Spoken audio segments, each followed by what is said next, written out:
Hi everyone, this is David Kern with Wealthquest. Today I'm going to talk a little bit about what you should do with that old 401k account that you might still have.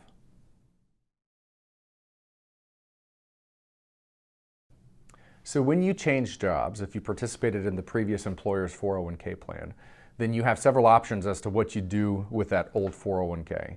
You can cash it out, you can leave it where it's at, you could roll it maybe into a new 401k at your current employer, or you could roll it into an IRA, an individual retirement account.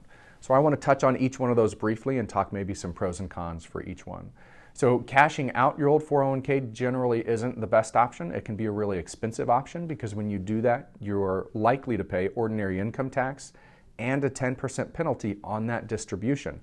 So it can just be inefficient and expensive.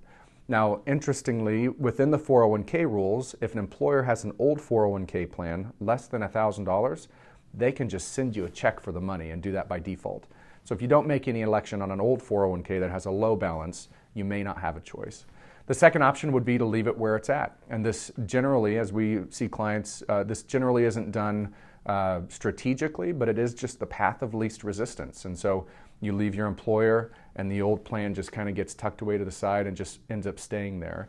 That account can tend to be neglected both by the employer and by the person who owns the account because it's just out of sight, out of mind for them.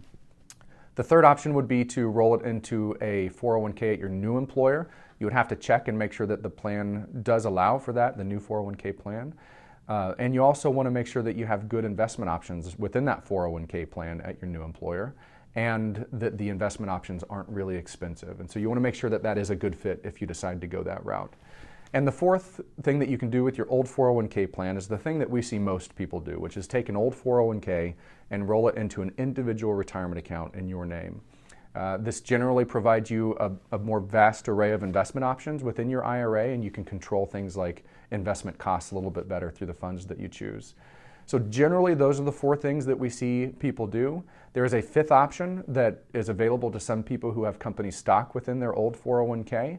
And that is called a net unrealized appreciation strategy, NUA for short. And without going too deep into the weeds, it basically means that you can take your company stock out of your 401k and put it in a taxable account.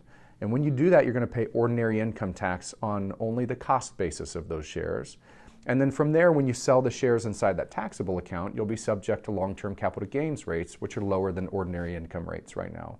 So again, don't want to go too deep into the weeds there, but it is kind of a fifth strategy that we see people implement sometimes. The whole point here is to be thoughtful about those old 401k plans that you have floating around. Try to track them down, try to consolidate them into something that makes sense for you and that will allow you to grow them over time in a good, efficient way. So hope you enjoyed this video and have a great weekend. We'll talk to you next time.